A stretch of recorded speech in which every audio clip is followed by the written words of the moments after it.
We have the Writers Guild and the Actors Guild in California going on strike. And the Writers Guild has been on strike for a while. Ben and I, we both went to Boston University, and at the recent graduating commencement speech was given by a Warner Brothers executive. David Zaslav. That's his name. Okay. Yeah. And a lot of our fellow students protested him during the speech in solidarity with the Writings Guild. And I thought that was awesome. Yeah. And the I think members of the guild were also outside, like carrying signs and protesting. That's amazing. Yeah. No, that's amazing. Yeah. So why are the Writers Guild, why are they on strike? So the main focus points of the dispute are with residuals with streaming. They claim that the share of residuals has been cut a lot since the advent of and popularity of streaming services over regular cable broadcasting. Yeah.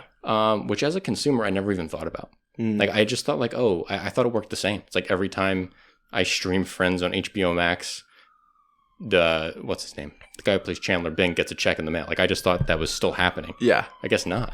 I think they still are, but I'm assuming that at the advent of streaming, the residuals were negotiated to be lower because it would be harder to track just how much money each individual show is bringing in. Like I'm sure they can see the number of views, but because you're getting such a wider array of content in the subscription, whereas like Friends, when it was originally on NBC or whatever, when it first aired, right, they know exactly how many people are tuning in to watch that show every week. And so the advertisers know exactly how many eyes they're going to get on their ads. Right. It's not a direct translation like that anymore. Right. Like Max or HBO Max, whatever, terrible decision to change their name. Point is, they don't know how much of the people who are subscribing to Max subscribe for Friends. Yes. So it's harder for them to determine how much that residual should be. So they're fighting to get a larger share of the residuals. And they're also fighting against artificial intelligence. Yeah.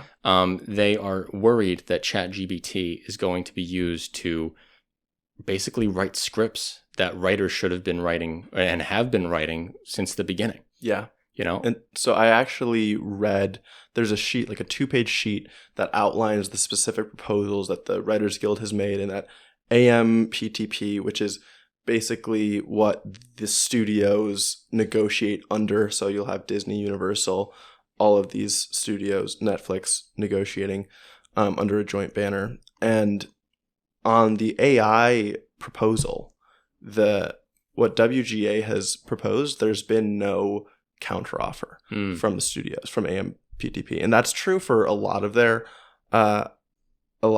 requests. But it was particularly striking to me because this seems like a place where I think these studios are probably licking their chops trying to get rid of the writers. I think this is like one of the best applications of ChatGPT that I could think of.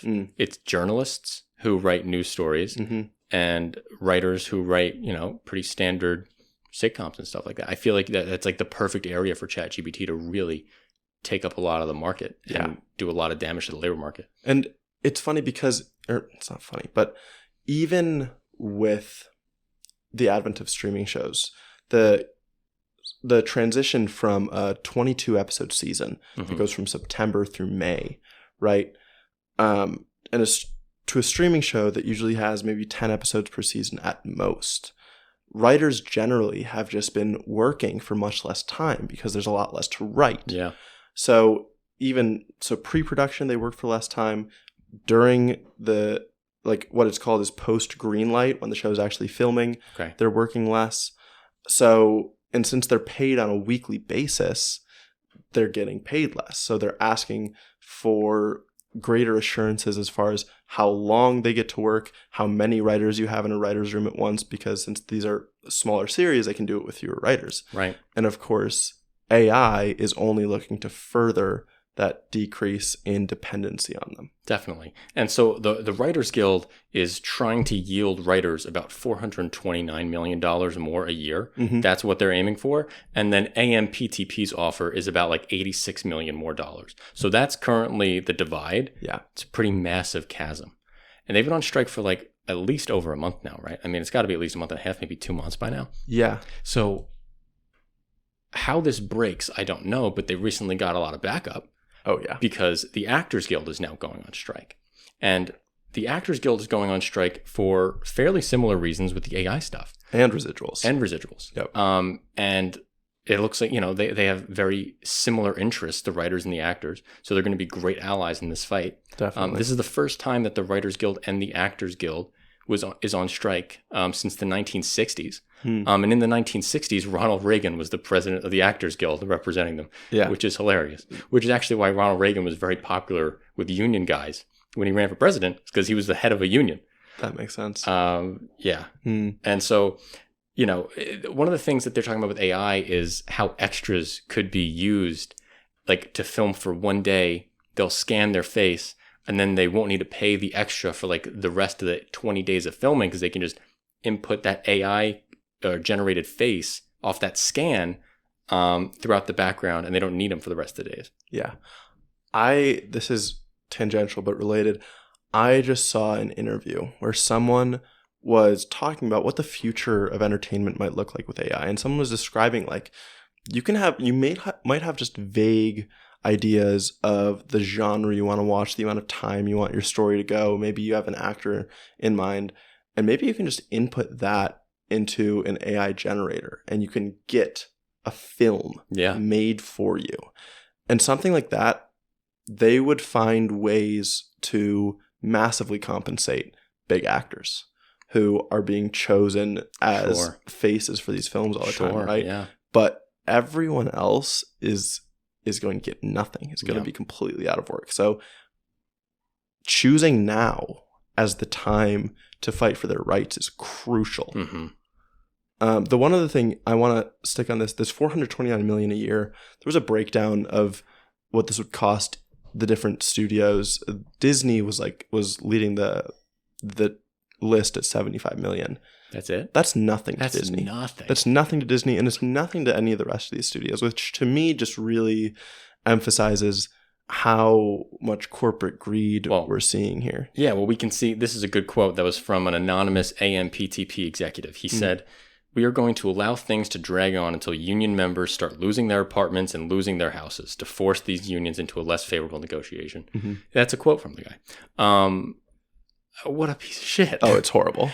It's horrible. And what I'm happy to see is that we're in a time in America that labor unions have the highest approval since 1965. Americans approve labor unions at 71%. That's exciting. That's super exciting. The low was 48% in 2010. We're at 71% in 2023. It's amazing. Yeah, that is awesome. And I think more of these cool, important labor actions are going to keep moving that number up. Now, July is a very interesting month for labor. We have the Writers Guild strike going on. We have the Actors Guild strike happening. We also have the UPS strike possibly in the works. Yes. And we're going to be talking about that a lot in the next 2 weeks. I think they've gone on strike. I thought it's begun. No. Are you sure? I'm almost positive it hasn't begun yet. Okay, because I thought I saw AOC with the president of the union. That is, that's them prepping. They're doing practice pickets. Okay. Yeah, because the deadline is the end of July. I see. Yeah, the deadline is end of July. So over the next 2 weeks, that's when everything's going to go to a head. And if they do go on strike, it will be the largest strike in American history. I think it's like 350,000 workers. I thought it was 430,000. There we go. Yeah. Yeah, it is wonderful. And it's funny, this perfectly will connect to our book reading, our book club this week. Yeah, it will. Yeah, so exciting to see. I hope SAG and WGA get what they want. Yeah, easily. Yeah. I mean, if you're telling me that it's going to cost Disney, how much did you say? 430. Okay. No, 75. Yeah, 75. I think their CEO makes $27 million. Yeah. David Iger? Bob Iger. Bob Iger's salary is $27 million. 3 of his salaries make up the whole of the demands. Here's what I'm thinking is, even since that is cheap, the $75 million is relatively cheap for Disney. But what they're thinking more is the effects of AI down the line. It's the opportunity cost of AI that they'll be giving up by giving into these demands now. Exactly. One more cool note that I want to say during the premiere of Oppenheimer, Cillian Murphy and the rest of the cast walked out when the strike was called of the premiere in London. And I thought that was awesome. It's really cool because there are interviews of them on the red carpet talking about the impending strike, and then like afterwards you see a clip of Christopher Nolan inside the theater right before the premiere is about to happen, and he talks about how they've all left. So it's literally like within hours of the premiere actually happening, which is awesome. And I like to see that the big actors aren't selling out the little actors. Yes, right? Everyone is in solidarity right everyone. now. And that's the key. That's the key to make it happen. With the UPS strike, one of the big demands is to raise the pay of part-time workers. Yep. But all the full-time workers are fully behind them. Because I think a full-time worker, $43 an hour, something like that. Part-time is at like $16.50 an hour. Yeah. And they're fighting to get that part-time number up.